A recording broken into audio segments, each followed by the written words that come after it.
In this video, I'm going to be teaching you guys how to recover from your DOMS as quickly as you possibly can. And if you're asking what DOMS stand for, it's basically delayed onset muscle soreness. That's what it stands for. And what is this, you ask?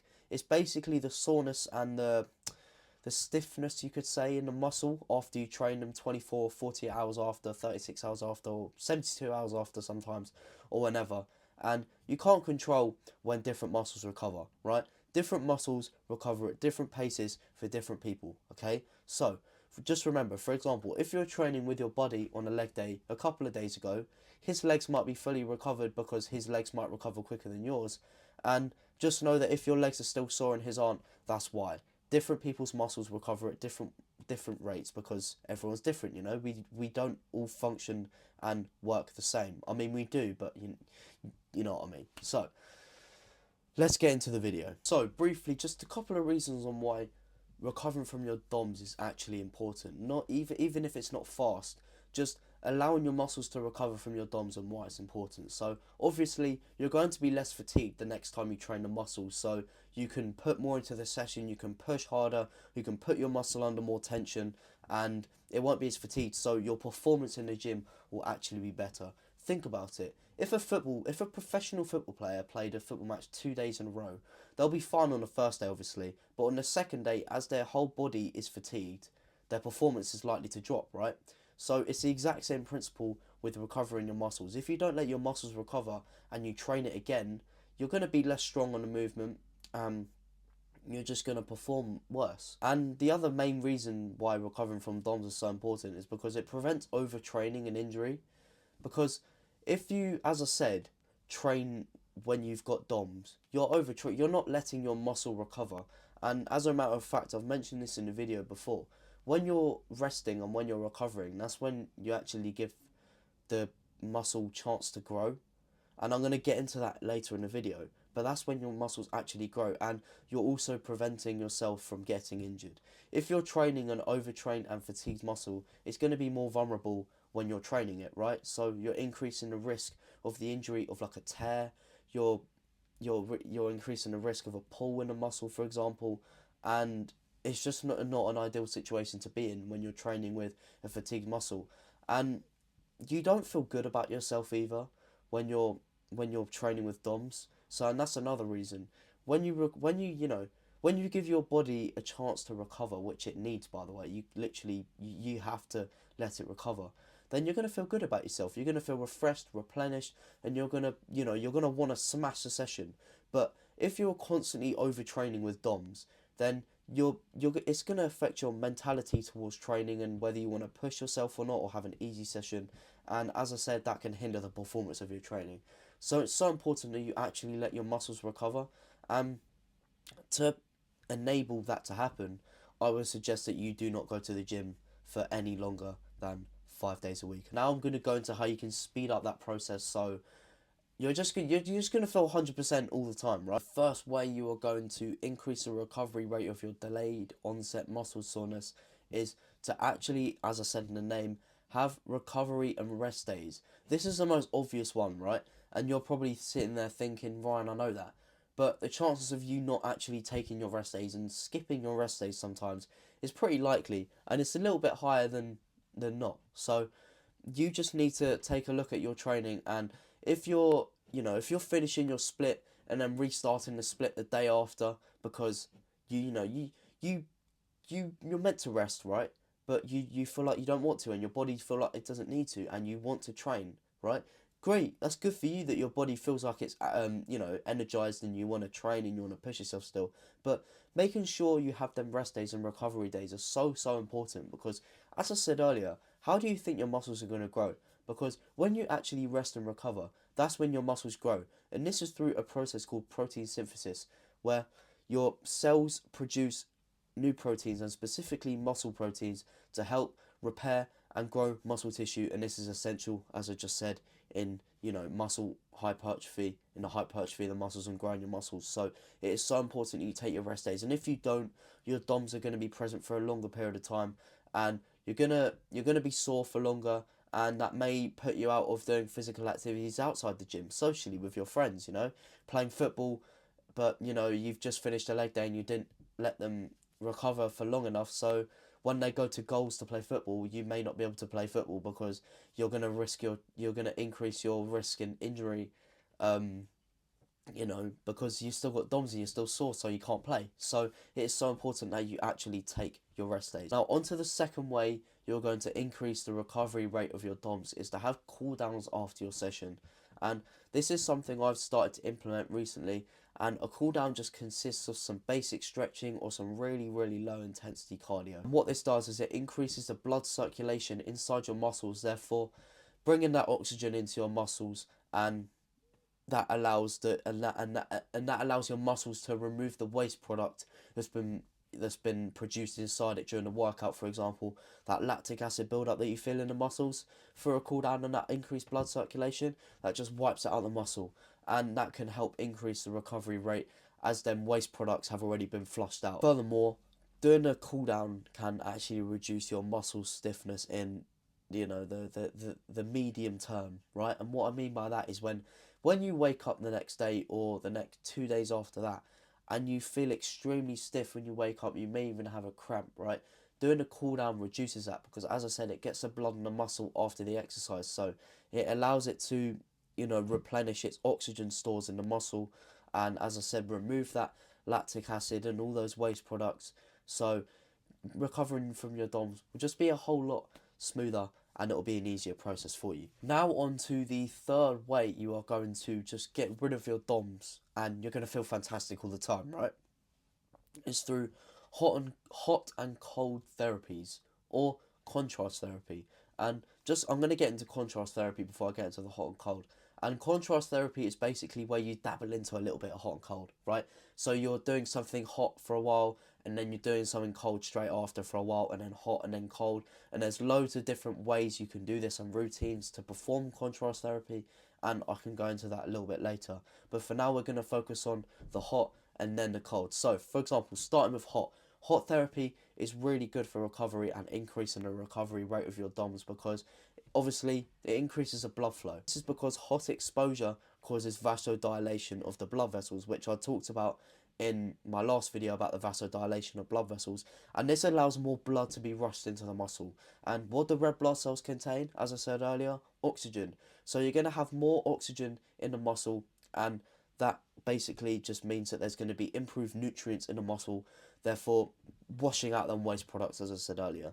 And that's why hot therapy is beneficial. And examples of hot therapy, so you've got your hot baths, and the most prominent one I'd say is a sauna. But if you don't have access to that, stick to the hot bath, and that should be good enough for you. And after, it just gives you that feel good sensation about yourself. If you put yourself in a hot exposure for a prolonged period of time, and prolonged I mean by in a sauna you can't do a very long time, so 10 minutes in a sauna is usually the timer in the sauna, or in the bath, if you're in the bath for over 10 minutes, between 10 and half an hour, I'd say, you get out and you just feel amazing. You have that feel good sensation. Now, onto the cold therapy. And the interesting thing about this is that it does the complete opposite, right? And the crazy thing is that they're both good for recovery. So the hot therapy vasodilates the blood vessels and lets the blood in. However, cold therapy vasoconstricts the blood vessels, so narrows them. Therefore, blood can't get into and rush into the muscle as easily as it can in a hot therapy. Therefore, yeah, less blood goes into the muscles. But if you're asking how will this remove the waste product and the lactic acid and all that stuff, it doesn't necessarily do that, but it reduces the inflammatory of the muscle after a workout, therefore providing something called DOMS P. I've never said that out loud. It just sounds weird saying a P at the end, but that basically stands for delayed onset muscle soreness prevention. Okay, so it just prevents the severity of the DOMS as it reduces the inflammatory of the muscle after the workout. And if you're asking for methods of cold therapy, you've got your cold showers, you've got your plunge pools and your ice baths, and they're basically the main two prominent ones that people use. If you can't put your body under cold exposure, that is completely understandable, because when I started doing my cold showers just over a year ago now, a year and a half ago I would say now, I could barely stand under the cold water in my shower for 2 seconds. But to ease yourself into it, I would say, is to make the water a little bit colder each time and slowly increase the time, right? So for example, in your first time trying to, get your body primed for cold exposure, just, make the tap a little bit colder in the shower, and, stand under there for 10 seconds, and then the next one 15 seconds, and then 20 seconds, and then 30 seconds, and then 40 seconds, and then a minute, and then 2 minutes, and so on and so forth. But you don't need to keep going. I would stop at 2 minutes, okay? So that's how you can prime your body for cold therapy, because I know straight away it is very hard. Now you know about contrast therapies and hot and cold therapies and all of that good stuff. Now I'm going to dive into optimizing your diet and improving your diet, okay? You don't need to do it. You can still enjoy your foods, right? But what you need to do is increase the consumption of protein daily in your diet. And what this does is, as I said, it links to that process of muscle protein synthesis, which repairs and grows the muscle tissues. And if you increase the protein consumption in your diet, then what do you think that happens? It's pretty obvious. The rate of that process will speed up and it will increase. So that just means your muscles can increase the rate of recovery, and they can grow faster, and you get the most out of your sessions. And sorry, I sound a little bit bummed up right now.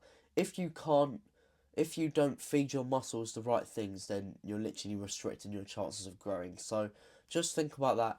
And another thing I'd say about diet is eat your carbs, right? If you're cutting, you'd obviously want to keep the carbs a little bit less, but if you're bulking, then I would suggest eating a lot of carbs, because replenishing your glycogen stores, it just replenishes the energy in your body. The more carbs and the more protein you eat, the quicker you're going to recover.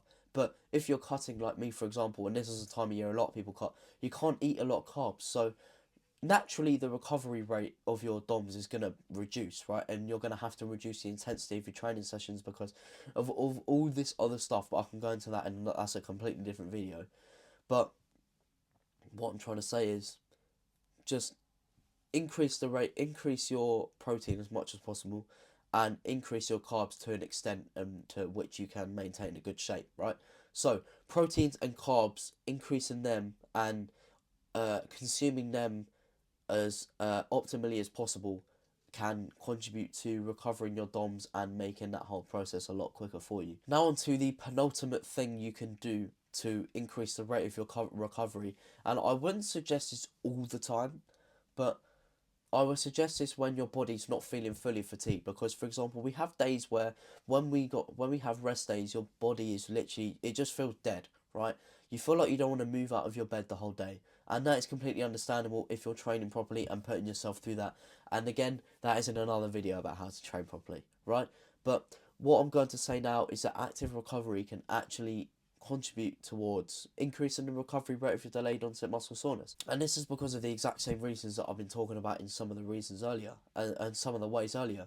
And that's because it increases the blood in your muscles, therefore red blood cells contain oxygen, so you're going to have more oxygen in your muscles, and it's going to remove them waste products of that lactic acid, and it just reduces the soreness, and it promotes a faster recovery. And I like to think about it, so for example, ways to actively recover is through extremely low intensity exercise. So literally walking will do it. Going on the bike will do it. And how I like to think about it is, if you walk to the gym, right, and you have to walk home after a leg day, you may think in your mind, and everyone has thought this, it's not just you, that walking home after a leg day is just brutal and it's just stupid because you need to let your muscles rest. You do need to let your muscles rest, but that walk home after the leg day will actually benefit you, and it will reduce the severity of the DOMs, and it will reduce the time period of how long it will take for them to recover. Because I like to call it, it sobers up your legs, because it gets the blood in there and it gets that it gets the lactic acid out the system. The same principle with drinking water after a long night at the club, drinking a lot of alcohol. It just flushes it out of your system. I don't know how it works, but you know what I mean. People drink water to sober up. You walk home after a leg day to sober up. You get the idea. Now on to the last way you are going to overcome your DOMs in a shorter period of time, is to simply just stay hydrated. As I have said in another video, it's so obvious, but so many people don't do it. So now, as you're watching this, and I hope you are, and if you're still here, I'm forever grateful for that.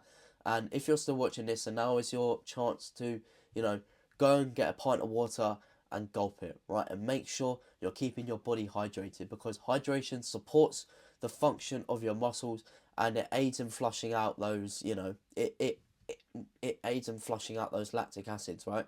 As I like to think of it, like a tsunami, right? A tsunami bulldozes the city it's going to attack, right? And it literally doesn't stop going. And that's how I think of water in your body when washing out the lactic acid. It just doesn't stop, and it just washes it out, right? And yeah, that's just basically how you can think of it, and how hydration is actually key towards increasing the recovery rate of your DOMs and all of the other health benefits as well. One more thing before I would like to say goodbye to you guys is actually, yeah, this is going to be the last reason. And staying consistent, right? And you're probably thinking, what? Right? I go to the gym all the time, right? And if you're a beginner watching this video, right, then this is for you, okay? And if you're not a beginner, then still watch. I don't know where you're going. I don't know where you're going, mate. Okay, so when you start the gym, your muscles aren't used to the stimulation and the time and attention and the resistance from the weights and the exercises you're doing, right? So therefore, you're gonna have a bigger reaction from your muscles. So the severity of your DOMs when you first start is actually gonna be the most severe it's gonna be, right? I remember when I first started the gym, and I had my first little session in the garage doing my bicep curls, my abs. I had no clue what I was doing. But then the day after and the week after, I literally could not straighten my arm fully because my muscles weren't used to it and they were actually aching so much. And that's the DOMS, right? And if you feel that, then don't worry, because that's just a soreness you get in your muscles after working out. And you're not injured, and that's what I thought. I thought I could have been potentially injured, but it's just not that, I promise you. So the more consistent you get, the more prone to the DOMs your muscles will be. So the severity of the DOMs will actually go down, and that is what you'll find the longer you stay in the gym and if you don't quit like a little bitch. So that is the end of the video. I hope you guys have enjoyed this video, and thank you so much for watching till the end. And if you're still here, I really appreciate your time, and I hope I've taught you something about how you're going to recover your DOMs and why recovering from your DOMs and letting your muscles and your body recover is actually important. So if you've enjoyed this video, I would highly appreciate it if you drop a like, a comment and a sub. And in the comments, give me some video ideas. Give me some things that you want to hear and you want to know about that you may not know about. And I will provide you with that information. So if you like the sound of that in my channel, which I would personally, then please stay around, because as I said, if you drop a subscription, then the algorithm will recommend me back to you, and you're going to learn more and you're going to become a bodybuilding genius, and that's what I want. So I'll see you guys around.